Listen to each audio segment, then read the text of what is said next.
मेरे प्यारे मित्रों, मैं राजनंदन प्रसाद एक बार फिर आपके सामने। मित्रों, CWJC केस नंबर 2354/2025 और एक CWJC केस नंबर 27/12/2025, ये दो मामलों को एक साथ टैग किया गया और उसकी सुनवाई हुई। देखिए, माननीय उच्च न्यायालय भी, अब इसको क्या कहा जाए, जब ये बात मानती है माननीय उच्च न्यायालय की 2020 नियमावली आज भी वर्तमान में जैसा था वैसे है। सब कुछ होने के बावजूद, चूंकि है क्या कि ये हमारे जो एडवोकेट जनरल हैं, इसमें दो राय नहीं कि उनके मुख पर सरस्वती का निवास है। वे बोलते बहुत अच्छा हैं, हमारे वकील भी बोलते हैं, इसमें दो राय नहीं है। लेकिन सच्चाई ये है कि वो मामले को इधर से उधर कर देने के वो माहिर खिलाड़ी हैं। मित्रों, बहुत दुख होता है। इस पूरे केस को मैं पढ़ रहा हूं तो कई निष्कर्ष निकले। कल तो मैंने पढ़ के सुनाया, लेकिन मैं आज सोचा कि इसका कई निष्कर्ष निकल रहा है, इसलिए सारे निष्कर्ष को एक बार मैं आपके सामने रखूं। जैसे ये 2354/2025 और 27/12/2025, ये प्रखंड शिक्षक जो थे उन्होंने सरकार को चुनौती दी। 24/7/2024 को मेमो संख्या 1176 को रद्द करने की मांग, जिसमें उनकी पदोन्नति की मांग खारिज कर दी गई थी। सरकार ने बिना उचित विचार किए पदोन्नति अस्वीकृत कर दी। तो ये जो लेटर नंबर 1176, इसको तो माननीय उच्च न्यायालय एक सिरे से खारिज कर दिया। हमारे मांग क्या थी? ग्रेजुएट ग्रेड टीचर से हेडमास्टर पद पर प्रोन्नति की मांग थी। बिहार पंचायत प्रारंभिक शिक्षक विद्यालय सेवा नियमावली 2020 नियम 5, 3 और 16 आई के तहत प्रोन्नति का अधिकार बनता है। हमारे संवैधानिक अधिकार हैं कि अनुच्छेद 14, 16, 21 का उल्लंघन है, क्योंकि बिना किसी वैध कारण के प्रोन्नति रोकी गई है। 2012 नियमावली के तहत प्रमोशन का हक छीना जा रहा है। हमारे तरफ से याचिकाकर्ता लोग क्या क्या तर्क दिए? नियम 2012 नियमों के तहत 5 साल की सेवा पूर्ति के बाद प्रोन्नति का अधिकार मिलता था। 2020 में संशोधन के बावजूद प्रोन्नति का अधिकार समाप्त नहीं किया गया। अदालत का कई फैसला इस पक्ष में आ चुका है और अदालत कह भी रही है कि CWJC 6391/2021 संजय कुमार बनाम बिहार सरकार कोर्ट ने इसी प्रकार की याचिका को सही माना था, यानी नियोजित शिक्षकों को प्रमोशन मिलना चाहिए। अब सरकार क्या कहती है? मध्य विद्यालयों में प्रधानाध्यापक के हजारों पद खाली हैं, फिर भी योग्य शिक्षकों का प्रमोशन नहीं दिया जा रहा है। सरकार का निर्णय मनमाना है। मध्य विद्यालयों में प्रधानाध्यापक के हजारों पद खाली है, फिर भी योग्य शिक्षकों को प्रमोशन नहीं दिया जा रहा है। अब बिना किसी ठोस कारण के कैरियर ग्रोथ रोकी जा रही है। अब इस पर सरकार का क्या कहना है? सरकार कह रही है कि 2018 नियमावली उसके बाद के संशोधन जिला कैडर के शिक्षकों को प्राथमिकता देती है। नियोजित शिक्षक पंचायती राज के तहत नियुक्त हैं, जो हेडमास्टर पद पर सीधा अधिकार उनका नहीं है। देखिए, अब नई भर्ती प्रक्रिया और प्रतियोगी परीक्षा अनिवार्य, सरकार का कहना है। बिहार सरकार एक्सक्लूसिव टीचर नियम 2023 के तहत प्रोन्नति के लिए परीक्षा पास करना आवश्यक है।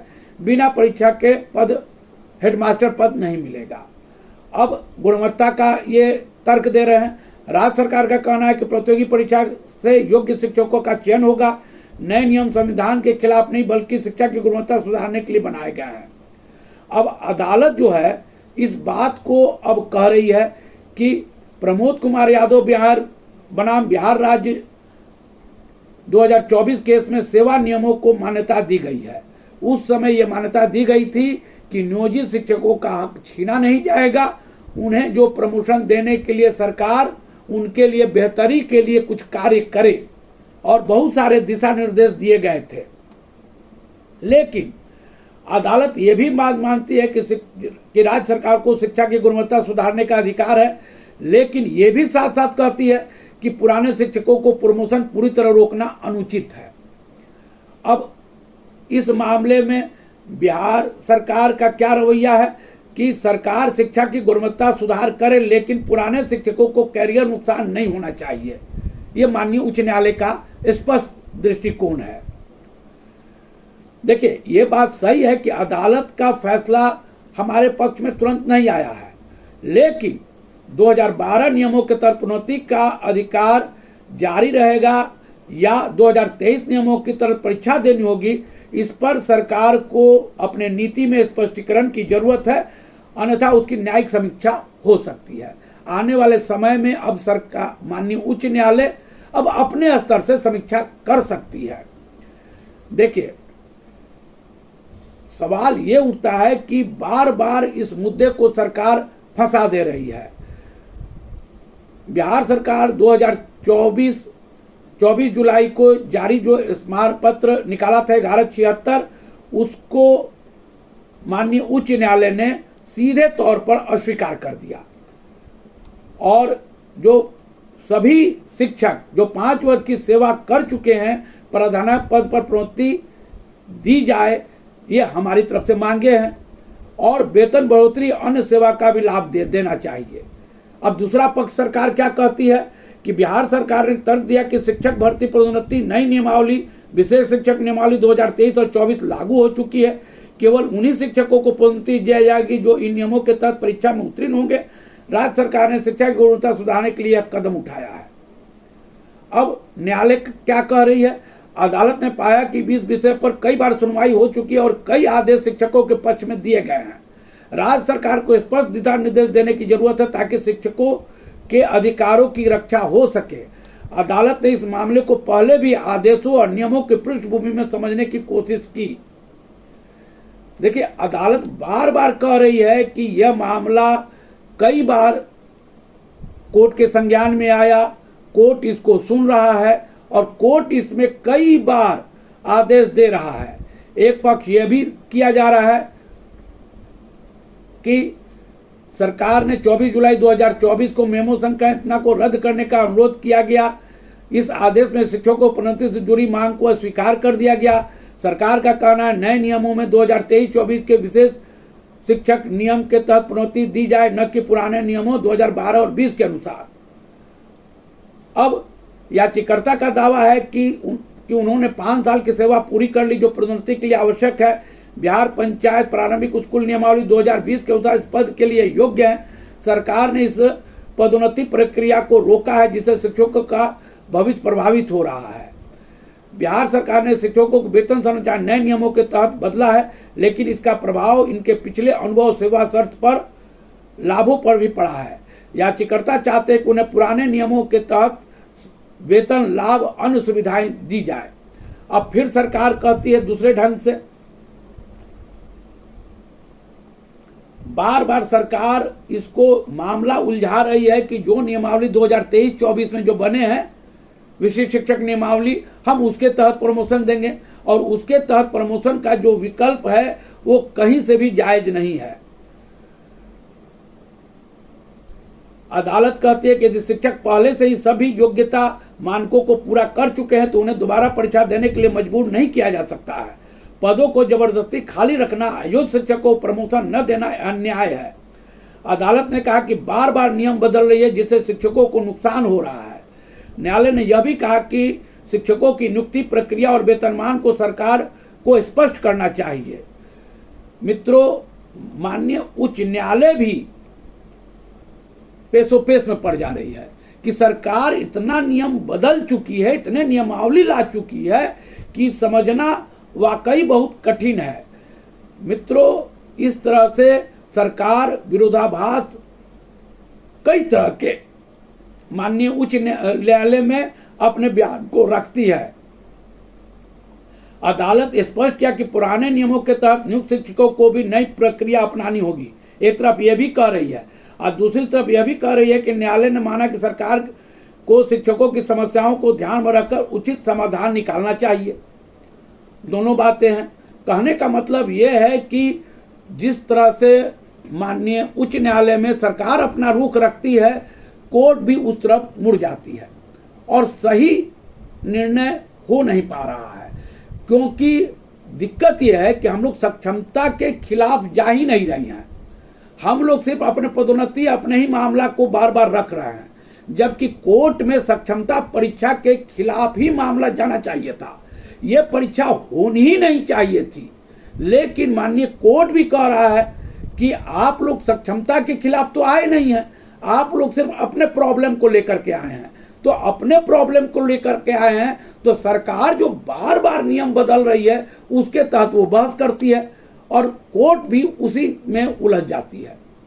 जब तक हम लोग सक्षमता का ही विरोध नहीं करते कि सक्षमता होनी ही नहीं चाहिए थी, ये राज्यकर्मी बनाने का जो तरीका है वही गलत है, तो तब जाकर कोर्ट शायद हम लोग के लिए एक तरफा फैसला दे देती।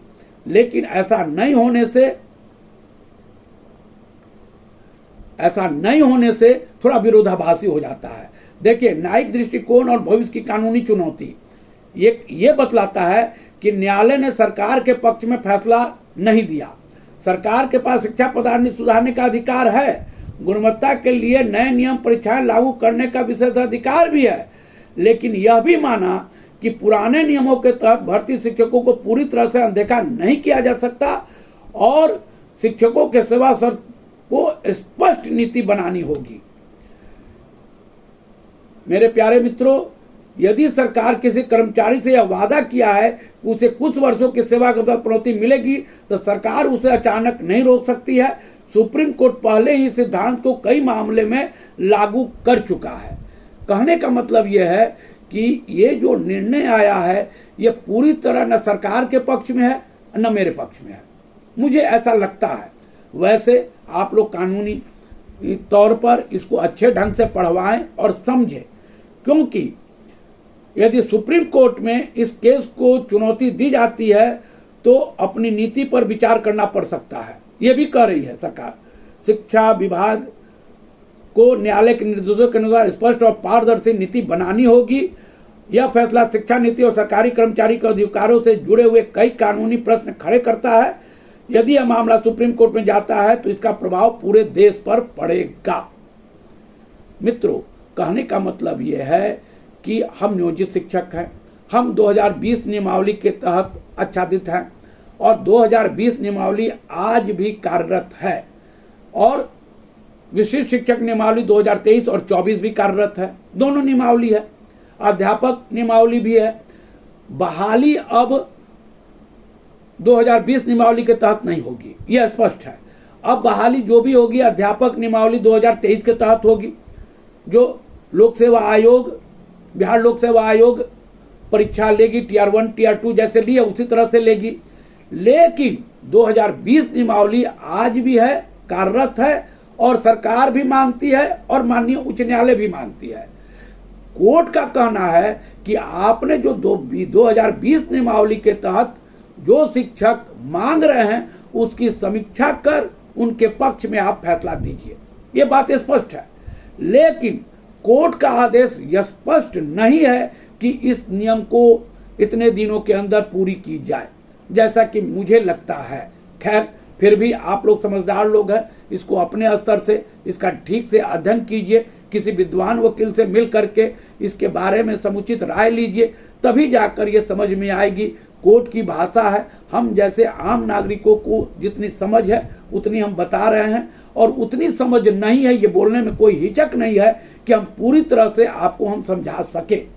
माननीय न्यायालय में का जो मामला है इसको निश्चित तौर पर हमें किसी सीनियर वकील से मिल करके और राय को स्पष्ट रखना होगा, तभी हमें पता चल पाएगा कि इसमें हमारे पक्ष की कौन कौन सी चीजें हैं तो बहुत सी चीजें, लेकिन हमें ये जानना बहुत जरूरी है। मेरे प्यारे मित्रों, मैं राजनंदन प्रसाद एक बार फिर आपसे निवेदन करता हूं कि आप मेरे वीडियो को ज्यादा से ज्यादा शेयर करें, लाइक करें, सब्सक्राइब करें। धन्यवाद, बहुत बहुत धन्यवाद। जय हिंद।